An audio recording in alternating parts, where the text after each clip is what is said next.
What's up, everyone? There's been a lot of interest in pre-1.9 lately, so in this video, I'll be explaining the basics of 1.8 RSG. There are two types of worlds you can play in 1.8, plains and deserts. For plain seeds, you want to reset for sheep, a cave, lava, and good terrain, all within the first 30 seconds. Lava and flat terrain aren't super common in plains, so if you play out seeds hoping to find lava later, you're going to waste a ton of time on seeds that die without even reaching the nether. Once you have a seed, you want to get between 6 and 11 iron. A bucket, shears, and a flint and steel are basically mandatory.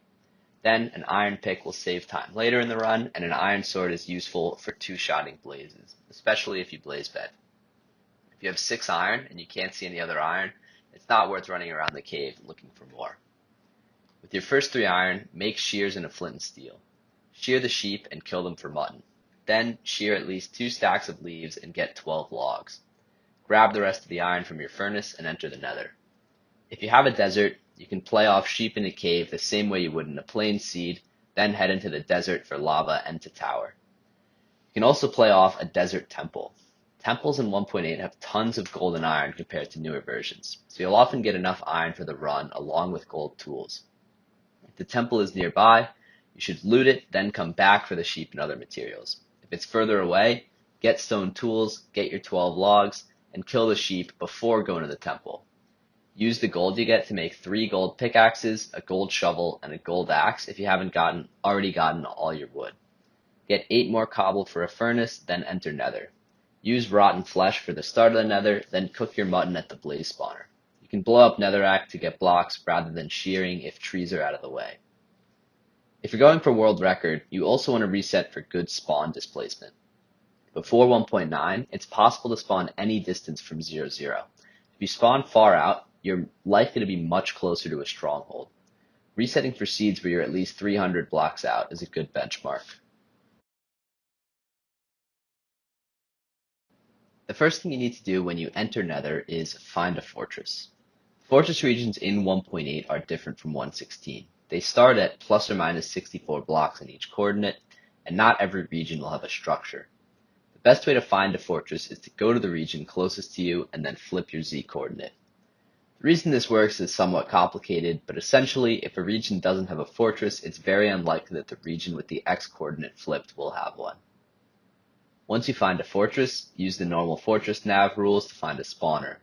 If you have at least 6 wool, blaze bed, either front side for exposed spawners or the normal 2-block setup for enclosed ones, and mine the remaining blocks from the spawner.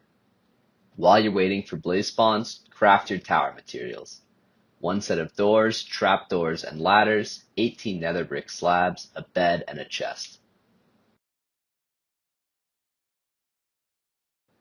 For top runners, tower is going to make up almost a third of the total run, so maximizing tower efficiency is incredibly important. When you're finding a spot to build, high ground is ideal for letting you see the most endermen, but the most important thing is that the terrain is flat. Now, when you're building the tower, you want to start by facing north and digging out these 3 blocks. Now, you might notice that I have 30 nether brick slabs here, and I only said you needed 18.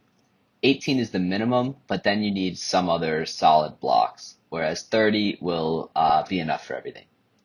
So then you're going to place 2 slabs there and there, your trapdoor there, door there, chest against the door, 3 slabs going out this way, then nether brick slabs there, lava there, trapdoor above that, slabs on the sides of the trapdoor, then 4 more nether brick slabs going that way.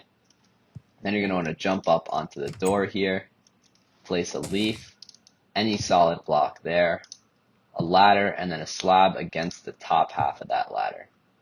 And you want to remember the Y level at the ground.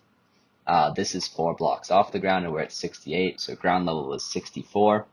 You're going to want to go 113 blocks above that, so to 177 in this case. Once you're at the right height, you want to place a solid block and then a ladder against the side of it. So now you can see I'm at 177 and the ladder is just on the block below me. Then you're going to pillar up another 17 blocks.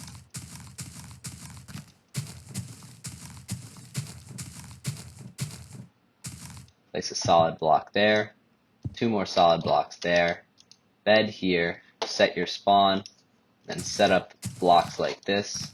That one not supposed to be there, so that you can run into them when you're going off the tower. And you can drop to the bottom, and you're ready to dig out the tower hole.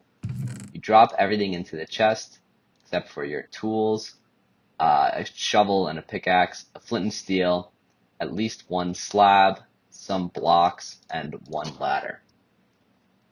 Now here, before you start digging, you again want to remember the Y level of the ground, and you're going to dig down 47 blocks, so down to Y17 in this case.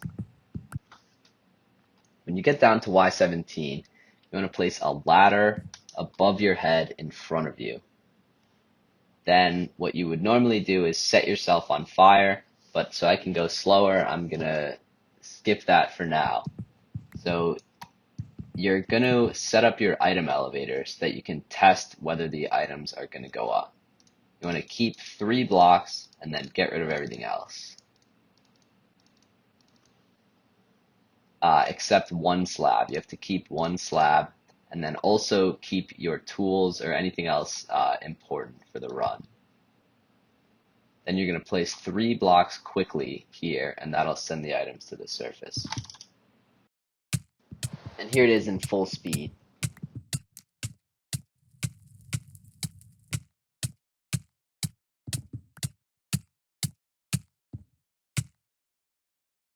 When you finish the build, set your GUI scale to small and open F3. Remember the second number after E at the top of the tower. Don't worry about the fluctuations, just get a ballpark value. Here it's around 15. Then drop down to the ledge. Wait for that value to climb by between 50 and 60, then continue falling. As you're falling, pause and look around to see if there are any Endermen. If there aren't any, run forward so that you hit the slab and die immediately. It's possible that pauses like this will be timed in the near future, but even in real time, pausing to spot Endermen is optimal. You just have to practice pausing and spotting them quickly. When you do see Endermen, drop down into the tower, press up against the trapdoor, and aggro them. They'll path into the hole and fall to their death. Once you aggro the Enderman, you'll want to bait skeletons into the hole to get arrows. You can do this by spamming crouch and uncrouch. If they get stuck right in front of the door, jump to re-aggro them. The other thing you want to do while running the tower is kill spiders for string. While Endermen are running to the hole, you can take your sword out of the chest and kill the spiders that are attacking you from under the slabs. If you aren't getting enough string, jumping will help aggro spiders around the tower. Finally, you want to time your death so that you're respawning right as the Endermen hit the ground. If you respawn too early, they'll despawn instead of dying. It takes Enderman 2 seconds to fall all the way down the hole, and it takes 1 second after you die for the respawn button to appear. Assuming you start on full health, you should be taking your 3rd tick of lava damage as the last Enderman starts falling. Then you can respawn right away. If you die faster than that, just wait 2 seconds after the last Enderman falls to hit respawn. On a sub 25 pace tower split, you can expect to have about 15 to 20 cycles, about half of which will have Endermen. That means small time losses in your tower execution will be multiplied massively. If you don't pause to spot Enderman, you lose about 5 seconds every cycle that doesn't have an Enderman. If you don't time your death properly, you lose 1.5 seconds every cycle with Enderman. And if you're slow to spot and aggro Enderman, you can lose another several seconds per cycle. Combined, small mistakes like these can easily cost you over a minute on your tower split. The last part of the tower is collecting your items. When you want to check how many pearls you have, you can jump down the tower hole and pause buffer until the pearls appear in your hotbar. Then, after you finish the last cycle of killing Enderman, there are 2 ways to get to the bottom. The first is to close the trapdoor, press up against the door, then jump and open the trapdoor. The second is to drop directly off the back of your tower. Both of these will cause you to catch the ladder that you placed at the bottom during the build. While you're falling, set your render distance to 2 so that mobs don't harass you after you respawn. Then, lava yourself for 3 ticks and elevate your items while burning to death. If your items at the start of the night didn't get to the surface, you can pillar out instead, which is slightly slower, but not necessarily a run killer. Strongholds in 1.8 are between 640 and 1,152 blocks from spawn. and the eyes point directly to the portal room, so your endgame can be quite fast. When you enter the end, the first thing you have to do is get to the island. The dragon can instantly charge you, so if you spawn over the void, make sure to watch for that and shoot it away if it does. Then you get into the dragon fight, which is one of the hardest things in Minecraft speedrunning, and everyone has a slightly different approach. I'll explain the basic concepts, but getting good at end fights mostly comes down to doing tons of practice. Whenever the dragon takes damage or reaches its past target, it rolls a new target. There's a 25% chance that it chooses the player, a 75% chance that it chooses a random location in a box centered around 0, 0. If the target it picks is more than 150 blocks away, it re-rolls a new target. The basic end fight strategy is to damage the dragon with beds when it charges, while taking out end crystals with arrows to prevent it from healing. There's a few other things to keep in mind. Positioning yourself relative to the dragon is very important for getting charges at good angles. If the dragon is high in the air, you want to be far away from it, whereas if it's lower down, you can stand closer. Using arrows appropriately is also massively important, since you will virtually always have a very limited number of arrows. Arrows can be used both to destroy end crystals and to damage the dragon, which causes it to have a 25% chance of charging the player. The best use for an arrow, then, is shooting the crystal that the dragon is healing from, since that eliminates a crystal and damages the dragon. Then, depending on how risky you want to be and how many arrows you have, you'll have to find a balance between shooting down crystals and shooting the dragon to induce charges. The last major end fight strat is blowing up the dragon with end crystals. A good bed explosion will typically do 50 to 60 damage, while a good end crystal explosion can do 80 or more. Pillaring up to low end crystals can be a good way to reduce the number of charges required, or it can be used as a backup if you run out of beds. Obviously, there's a lot more nuance to most of these strategies, and I'll be releasing videos soon with more details on those. But hopefully this was a good starting point if you're new to the version.